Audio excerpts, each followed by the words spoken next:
Le juge Arun Subramanian siégeait, bien que le jury ne fût pas encore réuni. Les témoignages devaient reprendre avec Deontay Nash, styliste de renom ayant travaillé pour Sean Diddy Combs et ami proche de Cassie Ventura, pour un deuxième jour consécutif. Les procureurs avaient annoncé qu'une femme identifiée comme Mia, ancienne assistante de Combs et présumée victime, prendrait aussi la parole dans la journée. La procureure Madison Smicer avait demandé que seule la diffusion audio soit maintenue dans les salles supplémentaires pour préserver l'anonymat de Mia, mais le juge a refusé, affirmant que si ces personnes étaient dans la salle principale, elles verraient également la vidéo. Ainsi, la diffusion vidéo restait active.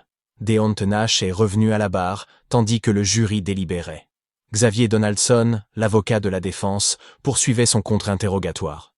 Nash a déclaré que des personnes travaillant pour Combs lui avaient dit que ce dernier et Ventura s'étaient séparés en 2011, lorsque Ventura avait commencé à fréquenter Kid Cudi.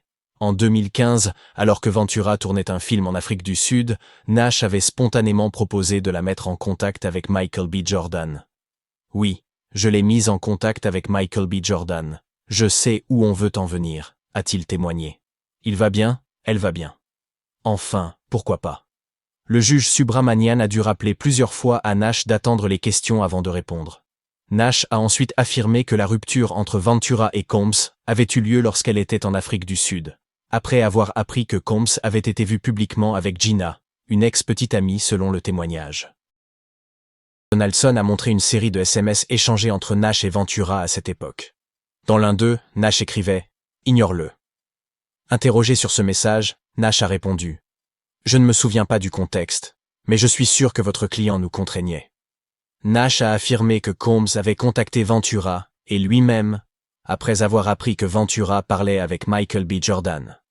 Il a ajouté que Ventura n'avait pas insisté à propos de la relation entre Combs et Gina, mais qu'elle était surtout contrariée parce que le fait que Combs traîne avec d'autres femmes nuisait à sa carrière. Le jury a vu un message de Cassie Ventura datant d'octobre 2013. « J'ai déjà dit que j'allais demander à Puff si je pouvais y aller, mais je suis venu trop souvent ces derniers temps, ce qui est vrai. » Nash a expliqué que « venir trop souvent » signifiait probablement sortir trop souvent. Donaldson est revenu sur un témoignage de 2013 ou 2014 où Ventura aurait dit à Nash que Combs la menaçait de publier des vidéos la montrant avec d'autres hommes. Nash a confirmé que c'était la première fois, malgré leur proximité depuis 2008, qu'il apprenait qu'elle avait eu des rapports intimes avec d'autres hommes. « Elle t'a caché cette partie de sa vie ?» a demandé Donaldson. « Oui », a répondu Nash.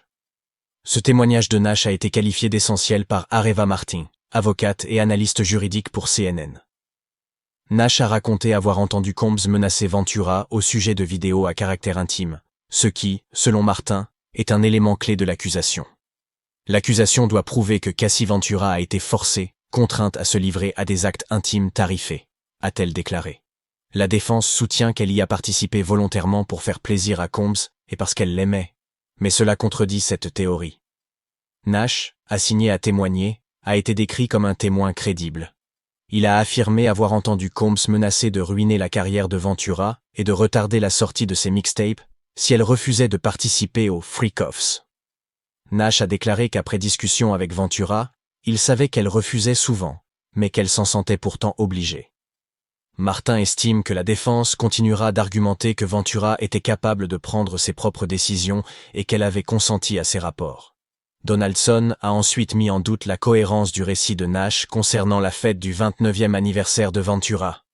Nash avait témoigné que Combs et Ventura s'étaient disputés pendant le dîner, et que Combs lui avait reproché de ne pas faire cette seule chose malgré tout ce qu'il faisait pour elle. Donaldson a soutenu que ces détails ne figuraient pas dans les notes d'entretien préliminaire. Nash a reconnu ne pas avoir partagé tous les éléments avec les procureurs et qu'il ne voulait pas être impliqué dans l'affaire. Donaldson est également revenu sur un voyage à Las Vegas pendant le Nouvel An 2016-2017, où Nash avait vu un homme entrer dans la chambre de Combs et Ventura.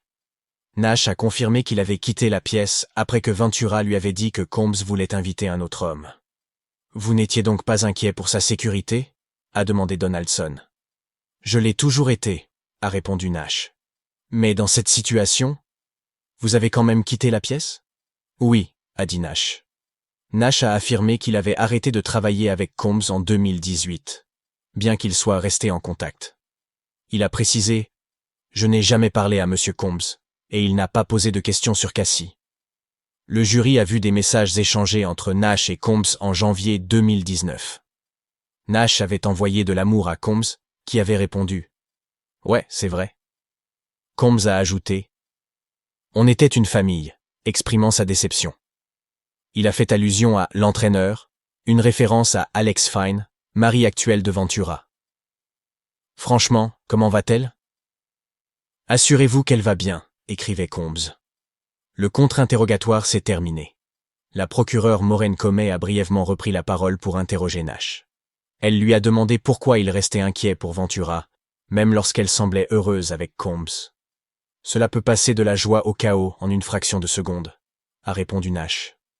Il a précisé qu'il avait vu cela de ses propres yeux, et que par « chaotique », il entendait que Combs pouvait agir de façon violente. Le témoignage de Nash est terminé. Procès pour trafic sec UL contre Sean Combs, les procureurs ont appelé à la barre une témoin identifiée sous le pseudonyme de Mia. L'interrogatoire a été mené par la procureure Madison Smizer.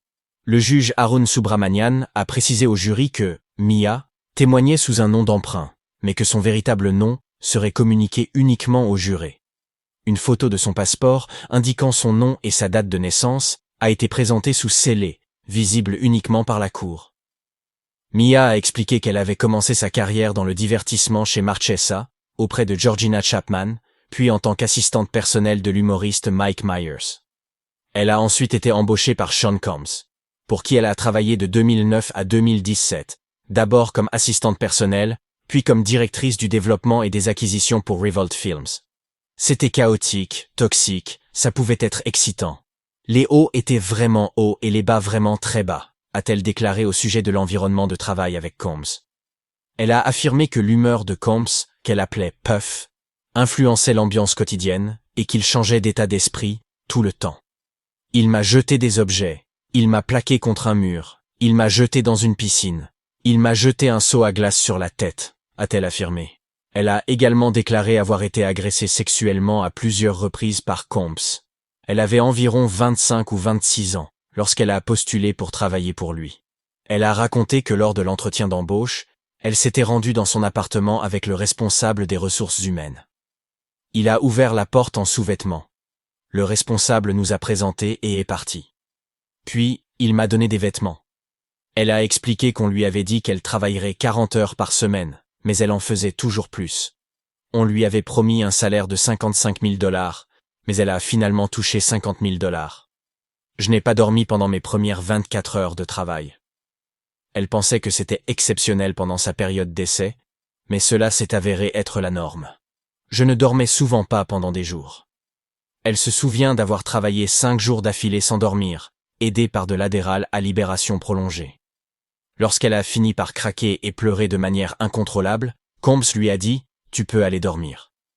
La cour a pu consulter un email envoyé par Mia en novembre 2011 à un collègue, listant ses tâches quotidiennes. Elle a expliqué l'avoir rédigé après que Combs, qu'elle appelait « PD », ait fait un commentaire menaçant, remettant en question ce qu'elle avait fait de sa journée. Parmi les responsabilités listées figurait toute la présence de PD sur les réseaux sociaux, liaison principale entre la police et Hollywood, la routine quotidienne de PD, le maintenir à l'heure, protégez-le à tout moment, rester dans le vision du PD, sauf avis contraire de sa part, toujours pendant le service. Maintenir la routine quotidienne du patient, tant dans son environnement professionnel que privé, du réveil jusqu'au coucher. Anticiper ses besoins, ses caprices et ses humeurs. Elle a précisé que Combs pouvait lui demander de faire 17 000 choses à la fois. Faire craquer ses articulations, écrire son prochain film, déclarer ses impôts.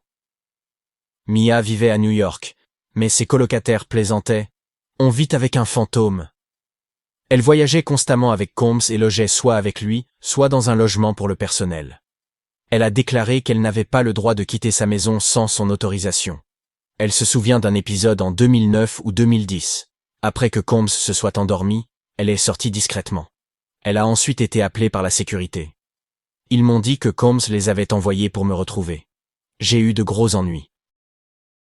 Pas le droit de verrouiller sa porte. C'est ma maison, personne ne verrouille mes portes, disait Combs. Seule la sécurité était autorisée à le faire.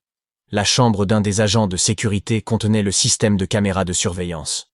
Elle a décrit des formes de punition comme des menaces sur son emploi et des insultes sur son intelligence. J'ai souvent été insulté, humilié, réprimandé. Pendant 1 an, elle a été sa seule assistante personnelle. Quand la procureure lui a demandé comment elle se sentait à cette époque, elle a répondu « Je n'ai pas eu le temps de ressentir, mais c'était vraiment dingue ». Elle a dit que Combs lui avait tenu un discours d'encouragement à ce moment-là. Il a fait comme si nous allions faire ça en équipe. Le fait qu'ils disent croire en elle lui donnait envie de faire ses preuves. Elle a raconté qu'ils avaient refondé ensemble Revolt Films, une entité distincte de Revolt TV. Elle gérait cette société de production depuis des années et a dit que cela représentait un rêve pour elle. Travailler sur des projets télé et ciné, c'était extrêmement génial. Malgré ses nouvelles fonctions, elle devait encore accomplir des tâches d'assistante. Son salaire a commencé à 70 000 $ et est monté à 100 000 $ quelques années plus tard. A été suspendu pour une pause de 10 minutes. Mia répondait aux questions la tête baissée, le visage à peine visible, ne levant les yeux que rarement. En quittant la salle, ses épaules voûtées la faisaient apparaître plus petite. La mère et les fils de Sean Combs étaient présents dans la salle. Ce matin-là, lorsqu'il a vu sa mère pour la première fois, Combs lui a souri et lui a envoyé un baiser. Mia, ancienne assistante de Sean Combs et présumée victime, était de retour à la barre alors que le jury entrait. Elle a raconté avoir rencontré Cassie Ventura grâce à Combs. « Nous sommes devenus comme des sœurs, les meilleures amies », a-t-elle déclaré. Elle a précisé qu'elles étaient toujours amies à ce jour. Elle a affirmé avoir vu Combs et Ventura ensemble tout le temps pendant sa période de travail et a qualifié leur relation de « inégale » et « toxique ». C'était un cycle de haut et de bas, a-t-elle dit. Il était violent envers elle. Mia a témoigné que Combs était responsable de la carrière musicale de Ventura, prenant toujours les décisions finales, que ce soit pour la musique, les clips, son apparence ou ses apparitions. Elle assistait fréquemment aux réunions à ce sujet. Le jury a pu voir un email envoyé en avril 2012 par Ventura à Combs, Mia, Capricorn Clark et d'autres. Ventura y écrivait « J'ai été informé que je ne pourrais pas me produire lundi en raison de dépassement de coûts. J'ai travaillé très dur, mais je ne parviens pas à subvenir à mes besoins pour assurer le bon déroulement de ce spectacle. » Combs a répondu qu'elle n'était pas prête et qu'il ne voulait pas s'embarrasser à nouveau. Ventura a répliqué « Si c'était le problème, je le ferais. Puisque vous ne voulez plus soutenir votre artiste, je dois me retirer. Pas de soutien de label, pas de concert. » Mia a raconté que lorsque Combs venait sur un tournage où Ventura travaillait, la production s'arrêtait. Tout le monde était très nerveux, a-t-elle dit. Il posait beaucoup de questions et s'immisçait. Elle a affirmé que Combs contrôlait l'apparence de Ventura, demandant à Mia de lui envoyer des photos de ses tenues, coiffures et ongles. Combs et ses entreprises payaient aussi les maisons et les voitures de Ventura.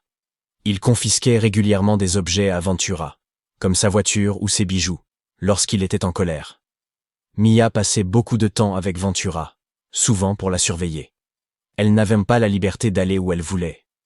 Si elle le faisait sans l'accord de Combs, quelque chose de mauvais, de très effrayant, se produisait. La punition était généralement imprévisible mais généralement assez terrifiante. Combs contactait Ventura de manière obsessionnelle. S'il n'obtenait pas de réponse, plusieurs personnes l'appelleraient, lui enverraient des SMS, des emails pour essayer de la retrouver, ou la sécurité interviendrait, a précisé Mia. Elle a souvent vu des blessures sur Ventura, témoignant « Je l'ai vu l'attaquer, la jeter au sol, la poursuivre et lui ouvrir la tête. » Elle a précisé « Je viens de la voir avec les bras levés pour qu'il s'arrête. » Elle s'est souvenue d'un premier incident à Los Angeles, entendant des bruits de coups contre un mur, voyant des valises voler au-dessus d'une balustrade et découvrant Ventura, en pleurs, cachée derrière un buisson, tremblante. Elle avait le regard le plus terrifié dans ses yeux, a dit Mia. Ventura lui avait fait signe de ne pas révéler sa cachette. Lors d'un autre épisode, alors qu'elle aidait Ventura à faire ses valises avec le styliste Deontay Nash, Combs s'est présenté, a crié « As-tu bu ?», puis a attaqué Ventura en la jetant au sol. Moi sommes immédiatement intervenus pour tenter de l'arrêter. On essayait juste de l'éloigner d'elle. Elle a ajouté « À un moment donné, Il a mis Deonte dans une position où j'ai eu peur qu'il le tue. Et je lui ai sauté dessus. Il m'a jeté contre le mur si vite et si facilement, et j'ai réalisé que nous étions en réel danger. Mia s'est étouffée en décrivant Combs suivant Ventura dans la chambre. Je l'ai vu la soulever et je me suis demandé, est-ce qu'il va la tuer? Il lui a claqué la tête contre le coin du lit, a-t-elle dit. La tête de Ventura a commencé à saigner. Après cela, Combs lui a demandé de contacter un assistant pour organiser un rendez-vous avec un chirurgien esthétique, affirmant qu'il fallait dire que Ventura était tombée parce qu'elle était ivre. Mia a obéi car elle pensait que c'était le seul moyen d'obtenir son aide et parce que Puff me l'avait dit. Interrogée par la procureure Madison Smizer sur l'attitude de Combs pendant l'incident, Mia a répondu « Ses yeux sont devenus noirs, comme s'ils étaient indéchiffrables. J'essayais de le faire arrêter, et c'était comme s'il me regardait à travers. » Elle a ajouté que c'était la première fois qu'elle réalisait le grave danger dans lequel nous étions réellement. Elle a précisé que Combs ne semblait pas sous l'influence de substances ce jour-là. Peu avant la pause déjeuner du tribunal, Mia a raconté un incident lors d'une fête organisée par Prince en 2010. Combs avait dit à Mia de rester avec Ventura à l'hôtel. Un ami les a informés de la fête. Cass et moi avons débattu comme des petits-enfants pour savoir si nous devions sortir furtivement de la maison pendant ce qui nous a semblé être une éternité, a raconté Mia. Elles ont finalement assisté à la fête, dansant et regardant Prince. Puis Combs est arrivé. Mia se souvient du moment où leurs regards se sont croisés. Elle et Ventura ont tenté de fuir, mais Puff a attrapé Cass, a-t-elle dit. Il l'a rattrapé et l'a plaqué au sol. Il a commencé à l'attaquer, mais la sécurité de Prince est intervenue rapidement. Mia a ensuite dormi dans un autre hôtel. Le lendemain, le responsable RH lui a annoncé qu'elle était suspendue sans solde pour insubordination, sans mentionner l'agression commise par Combs. L'accusation avait déclaré qu'elle souhaitait que Mia termine son témoignage d'ici la fin de la journée suivante, afin qu'elle n'ait pas à revenir la semaine suivante. La procureure Madison Smizer avait indiqué que son interrogatoire direct durerait probablement jusqu'à la fin de la journée. Après s'être assuré qu'il disposait de suffisamment de temps, le juge Arun Subramanian avait annoncé qu'il garderait le jury jusqu'à 16 heures, heure de l'Est, ce jour-là, et qu'il pourrait également le garder plus tard le lendemain, si nécessaire. Mia, une ancienne assistante de Sean Diddy Combs, était revenue à la barre après la pause déjeuner. Le jury avait réintégré la salle, et le juge leur avait signalé qu'il serait probablement maintenu au-delà de 15 heures, mais pas au-delà de 16 heures. Mia avait raconté avoir accompagné Combs et Cassie Ventura lors d'un voyage aux îles Turques et Caïques en 2012. Là-bas, elle avait été témoin à plusieurs reprises de violences de Combs envers Ventura. Déclaré, « J'ai été réveillée par Cass qui courait et hurlait dans la pièce. Elle criait à l'aide et disait « Aidez-moi, il va me tuer ». Elle avait ajouté « Cass est normalement très détendu, calme, et c'était comme si quelqu'un de très terrifié criait pour sa vie. » Avec Ventura, elles avaient bloqué la porte avec des meubles, mais Combs avait rattrapé Cassie, frappant et criant à la porte. Elles avaient alors fui à travers le patio et jusqu'à la plage pour se cacher. Mia avait aussi relaté un autre épisode où elle et Ventura avaient tenté de s'échapper de chez Combs, toujours aux îles Turques et Caïques. Elle ne se souvenait plus précisément de ce qui avait provoqué cet incident, mais elle se rappelait des images où elles se cachaient et tentaient de fuir. Elles avaient pris des planches de paddle et pagayaient loin en mer, pendant que Combs courait sur la plage, leur criant dessus, furieux. À un moment, alors que le temps s'était dégradé, elles s'étaient demandé s'il était plus effrayant d'affronter Mère Nature ou de retourner à Puff. Finalement, elles étaient revenues sur la rive. Mia avait témoigné avoir vu Ventura avec des blessures visibles. Je voyais des bleus sur son corps, des lèvres charnues, des sourcils éclatés, comme une entaille sur son front, des yeux au beurre noir, des choses comme ça. Le jury avait vu une photo prise par Mia lors de la première du film The Perfect Match, où Ventura avait des ecchymoses sur le bras et sous l'œil, dissimulées par du maquillage. Mia avait confié qu'elle avait été témoin de nombreux autres incidents violents entre Combs et Ventura, mais qu'elle ne les avait jamais signalés à la police. Elle avait expliqué « Je croyais que l'autorité de Puff était supérieure à celle de la police. » Elle avait rappelé que c'était bien avant les réseaux sociaux, le mouvement MeToo, ou d'autres cas où quelqu'un avait pu affronter un homme puissant. Elle avait également déclaré que Combs insistait constamment sur la confidentialité. et qu'on lui avait inculqué que ces violences faisaient partie de sa loyauté envers l'entreprise. J'étais censé le protéger des gens, avait-elle dit. Et comme beaucoup cherchaient à faire chanter Combs, elle avait fini par croire que signaler quoi que ce soit était du chantage. Elle avait également témoigné que Ventura logeait parfois dans des hôtels lorsque ses blessures étaient trop visibles pour être dissimulées, jusqu'à ce qu'elle ait son propre logement à Los Angeles. Lors d'une visite dans un de ces hôtels, Mia avait expliqué qu'elle n'était pas autorisée à quitter la chambre, et que Ventura ne partait qu'une fois ses blessures suffisamment guéries. Quand Combs avait appris que Ventura fréquentait Kid Cudi, il avait semblé le cœur brisé, avait raconté Mia. Au lieu d'être simplement en colère, Puff était bouleversé. Ajouté, normalement, il était juste en colère et agressif, et cette fois-ci, c'était presque comme ce calme sombre avant la tempête. Lors du festival de Cannes 2012, Mia avait vu Ventura avec une lèvre éclatée et d'autres blessures. Dans une chambre d'hôtel avec son coiffeur, Ventura avait fait écouter à Mia un enregistrement dans lequel Combs criait après elle pendant qu'il l'attaquait. Mia avait entendu le bruit d'une personne frappée et agressée. À une autre occasion, lors d'une première de film, Mia avait vu Combs parler agressivement à Ventura, les dents serrées, enfonçant ses ongles dans son bras. Elle avait aussi expliqué qu'une partie de son travail consistait à nettoyer les chambres d'hôtel utilisées par Combs et Ventura, en y effectuant un balayage, pour éviter que des objets compromettants n'arrivent dans la presse People. Mia avait décrit ces chambres comme un cauchemar. Huile pour bébé, cire de bougie et parfois du sang à nettoyer. Combs lui avait dit qu'il s'agissait de sang menstruel. Elle devait aussi préparer les chambres en y plaçant lotion, huile pour bébé, lubrifiant intime et des bougies, blanches, sans étiquette si elles étaient de marque Glad. Elle restait ensuite disponible en cas de demande de Combs. Elle avait évoqué une fois où, dans la voiture de Ventura à Los Angeles, cette dernière avait reçu un message. Mia avait raconté « Elle a reçu un message et était bouleversée », ajoutant que Ventura lui avait dit « Puff veut passer une nuit à l'hôtel ». Elle avait précisé « Plutôt nerveuse, vraiment nerveuse. Elle a commencé à avoir des problèmes d'estomac à cause de ça ». Mia avait aussi déclaré que la première fois qu'elle avait consommé une autre substance que le cannabis, c'était avec Combs, à son domicile de Miami. Il lui avait donné de la MDMA et avait dit qu'elle faisait désormais partie du club des petits déjeuners. Elle avait décrit un autre épisode, à Burning Man, où Combs avait 3 assiettes remplies de poudre blanche, molly, cocaïne, kétamine. Les gens montaient à tour de rôle et jouaient à un jeu de devinette, avait-elle dit. Quand son tour était venu, Combs s'était énervée parce qu'elle essayait de faire semblant de consommer. Elle avait fini par inhaler ce qui s'était révélé être de la kétamine, puis avait tenté d'en expirer une fois hors de vue. « Je ne pensais pas avoir le choix », avait-elle déclaré. Selon l'ancien procureur et avocat de la défense Imran Ansari, son témoignage était clé pour l'accusation, notamment sur le chef de complot de racket.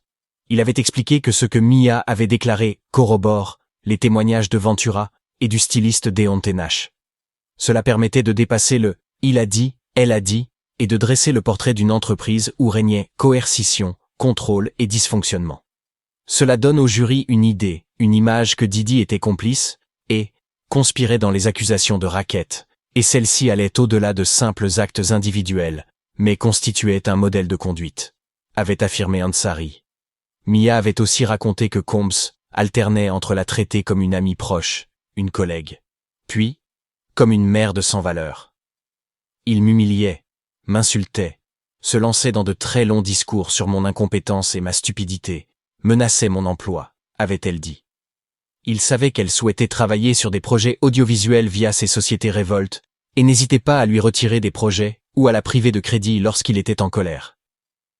Elle avait décrit en détail l'incident où il lui avait lancé un bol de spaghettis.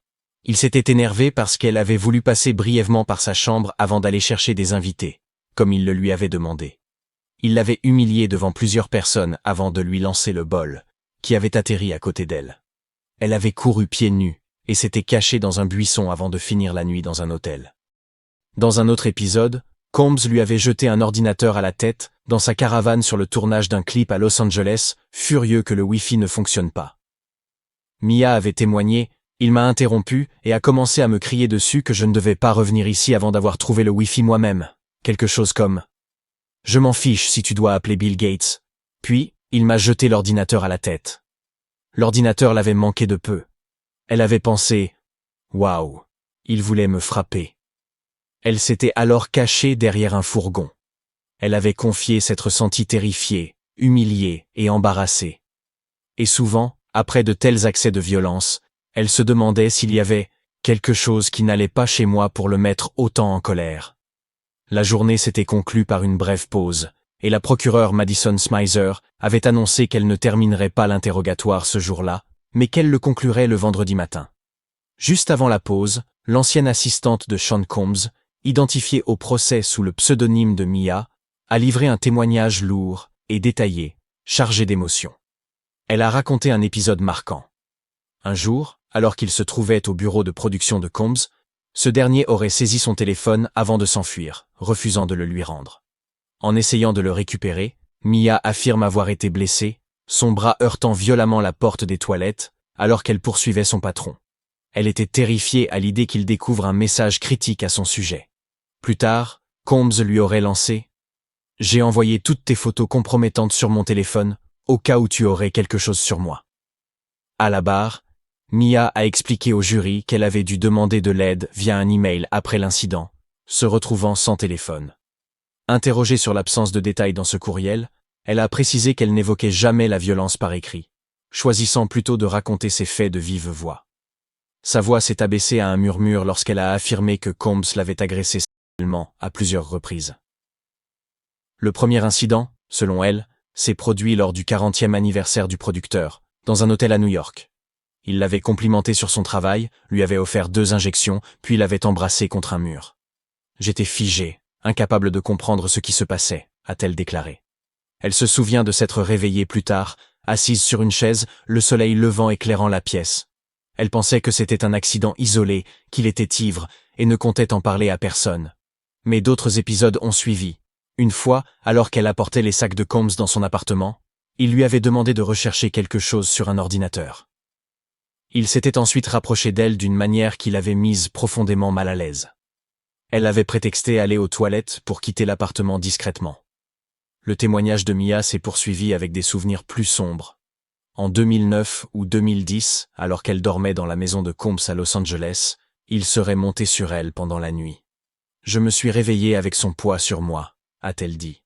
Elle a ajouté qu'il lui avait baissé son pantalon et, après un moment de silence, elle a dit « Il est entré en moi ». Elle n'a pas crié. Elle est restée figée.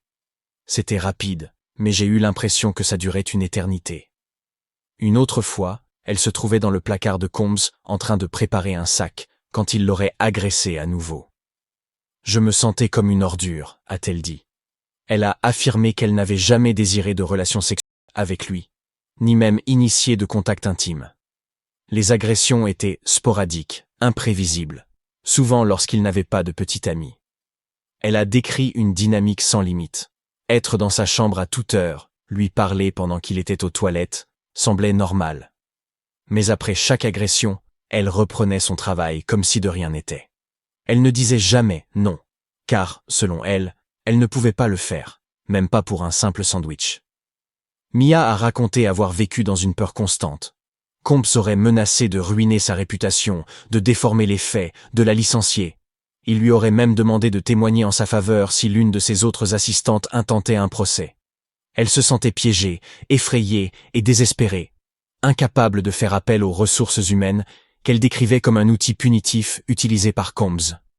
Selon elle, les agressions se sont produites à une époque où l'on ne parlait pas encore du phénomène #MeToo. « J'allais mourir avec ça. Je ne voulais pas que quiconque le sache », a-t-elle dit. Elle a expliqué pourquoi elle n'avait pas porté plainte. Les interactions passées avec la police l'avaient convaincue qu'elle ne serait pas protégée. À Los Angeles, un policier l'avait laissée partir après un excès de vitesse, simplement parce qu'elle avait appelé Combs. Une autre fois, la police s'était montrée enthousiaste en le voyant, minimisant leur intervention. Mia a finalement témoigné, malgré l'angoisse que cela lui provoquait. Elle a dit ne pas vouloir revivre ses souvenirs, mais a souligné un devoir moral. Quand on garde le silence par peur, ces choses continuent d'arriver à d'autres. Elle a décrit les agressions comme « la chose la plus traumatisante, la pire qui me soit jamais arrivée ». Alors que la journée d'audience s'est terminée, Mia a quitté la barre les larmes aux yeux, tandis que le jury quittait la salle. Si vous êtes arrivé jusqu'ici, abonnez-vous à la chaîne pour nous soutenir et nous encourager à continuer à vous partager jour après jour les mises à jour sur cette affaire.